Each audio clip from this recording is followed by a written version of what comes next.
Okul öncesi eğitim, çocuğun sağlıklı sosyal ilişkiler kurma, özgüven geliştirme ve duygularını ifade etme becerisini kazandırır. Bu dönemde kazanılan deneyimler ileriki sosyal uyum ve ilişkilerde belirleyici olur.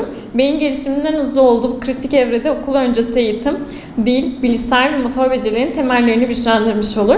Erken kazanımlar çocuğun akademik becerilerini kazanmasına ve öğrenmeye karşı olan tutumunu desteklemiş olur. Aileler çocuklarına en çok sevgi, güven ve sağlıklı iletişimle katkı sağlar. Birlikte vakit geçirmek, oyun oynamak ve çocuğun duygularını dinlemek gelişimini destekler. Dil gelişimi için sık sık konuşmak, kitap okumak, bilişsel ve motor becerileri için ise oyunlar oynamak ve çocuğa günlük sorumluluklar vermek etkili olur. Ekran yerine etkileşimli oyunlar tercih edilmelidir. Aile içi iletişimi ve sosyal etkileşimi azaltır.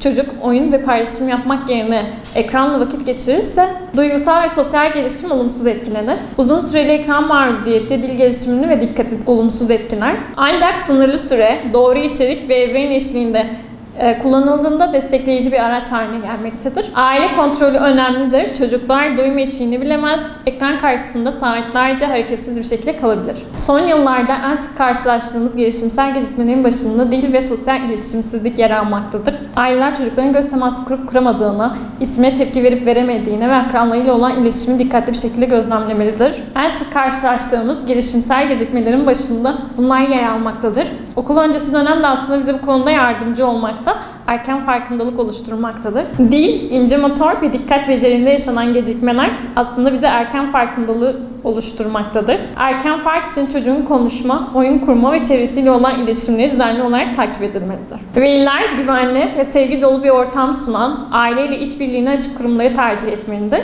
Çocuğun mutlu ve huzurlu hissetmesi en önemli kriterimizdir. Öğretmenlerin uzmanlığı, sınıf mevcudunun uygunluğu ve oyun temelli programların olması çok önemlidir. Kurum sadece akademik değil, sosyal ve duygusal gelişimi de desteklemelidir. Bu süreçte ailelere en büyük tavsiyem çocukların ihtiyaçlarını fark etmeleri ve onlara sevgiyle eşlik etmeleridir. Teşekkür ederim.